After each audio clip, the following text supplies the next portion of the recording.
Então, continuando aí essa minha história empreendedora, a pergunta é: será que é possível ser empregado empreendedor? E eu digo que sim, porque se você gosta de melhorar, se você gosta de trabalhar em prol do crescimento, você pode ser empregado também.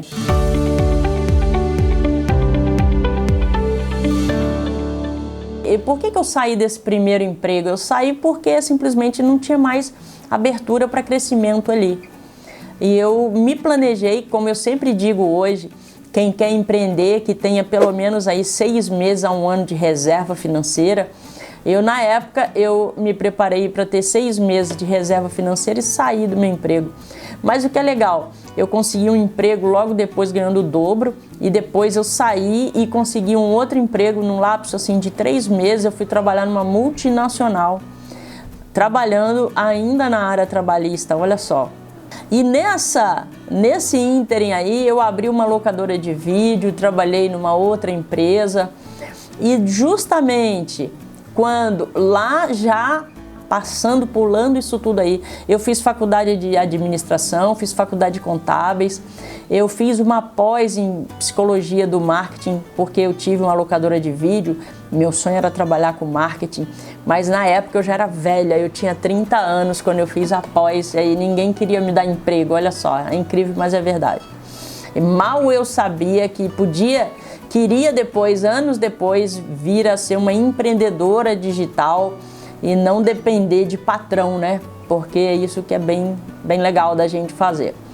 Então, em 2004 aconteceu um problema, que eu morava no Rio, estava trabalhando bem como controller, já tinha progredido, já tinha comprado apartamento próprio e tudo, já tinha feito faculdade de contábeis, de administração, e aí eu tava naquela vidinha, sabe aquela vidinha normal que todo mundo tem, sabe, sem grandes, nada, não acontecia nada de diferente, mas infelizmente no ano de 2004 minha mãe faleceu. Aí minha mãe faleceu, eu meio que fiquei assim, meio deprimida na época, e eu resolvi trabalhar com educação. Até em homenagem à minha mãe, que nunca pôde estudar e sempre quis que os filhos estudassem. Uma coisa que ela sempre me ensinou: filha, vai estudar e trabalhar para não depender de ninguém. E isso até hoje eu sigo, né? E aí depois, então, em 2005, menos de 1 ano depois que ela tinha falecido, eu me mudei para Santa Catarina, pedi demissão da minha empresa, e juntei tudo que tinha de dinheiro, inclusive vendi o apartamento e abri uma empresa de treinamentos aqui em Santa Catarina. Era uma franquia, mas eu não fazia ideia que 2 anos depois eu não teria mais nada, teria quebrado. E foi exatamente isso que aconteceu. Eu abri a empresa em 2005, eu dava aula de manhã, de tarde, de noite, foi quando eu comecei a dar aula. E nessa época, então, eu simplesmente criei uma escola física. Hoje eu não faria isso de jeito nenhum, mas eu criei uma empresa física, uma escola física numa cidade pequena, com 55 mil habitantes, e a escola tinha 300 metros quadrados. Isso era muito grande para o que a cidade podia comportar.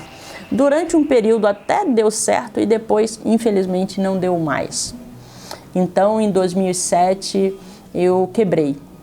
Em 2007, eu não tinha mais R$280 para pagar a prestação de um carro que eu tinha comprado. Eu fui morar de aluguel num kitnet, depois de já ter tido um apartamento de cobertura. E eu vendi tudo e quebrei, simplesmente, em 2 anos. Mas tinha um propósito aí, foi quando eu comecei a descobrir que eu poderia ajudar as pessoas. Na época, um grande mentor, mestre Masaharu Taniguchi, comecei a ler muita coisa sobre ele, e eu sabia que eu podia perseverar na área de educação e sempre trabalhando com educação profissional. Por quê? Porque eu gosto de ver as pessoas aplicarem aquilo ali na vida, no dia a dia delas. E aí eu abri um blog nessa época, comecei a tirar dúvidas das pessoas ali. Ao mesmo tempo, fui convidada para dar treinamento também no CRC de Santa Catarina. Na época, olha só, hein? Eu comecei a ser achada por causa do blog. Então hoje, como empreendedora digital, eu digo que tudo começou lá nesse blog, lá em 2007, porque as pessoas começaram a me achar. E aí eu comecei a dar treinamentos na área trabalhista, contábil, e as pessoas começaram a ter dúvidas. E eu respondia as dúvidas no blog. E quando eu dava um treinamento numa cidade, comecei a ser convidada para dar treinamentos pelas cidades. Por quê? Porque eu não tinha mais escola, simplesmente eu comecei a viajar para dar treinamentos em Santa Catarina e depois, já em 2008, fui convidada para dar treinamentos em outros locais. E treinamento presencial na área contábil, na área trabalhista, mas sempre ajudando as pessoas. Aí começam a pedir os meus conteúdos dos cursos. Então, se eu ia dar uma palestra, se eu ia dar um curso em Florianópolis, tinha gente lá da Bahia que vinha, mas você não pode dar esse treinamento agora? Não posso. Mas eu queria o material. Então eu comecei a vender o PDF dos meus cursos aí.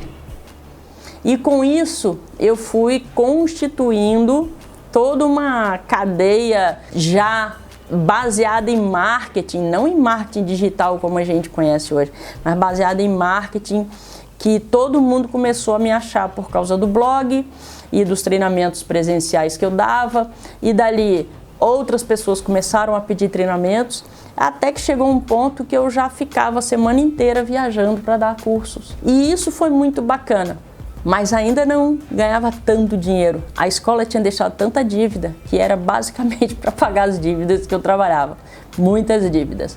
Só que as coisas foram mudando.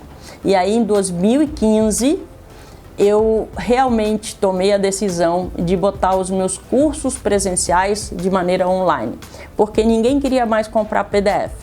E tinha acontecido algo. Em 2009 eu tive um AVC. Fiquei 3 meses sem ganhar dinheiro, e nesses 3 meses ali eu vi que eu também não poderia ficar dependendo só do presencial, porque o valor do benefício na época já era desse tamaninho. Então, essa história, a diferença que fez aí para mim, né, quando eu tomei a decisão de botar os meus cursos online, foi porque eu sabia que eu não ia poder depender só do INSS, né? E esse vídeo já está ficando muito longo, então eu vou finalizar no outro vídeo falando sobre marketing digital, quando é que foi a virada que aconteceu para mim de 2017 em diante. Até lá!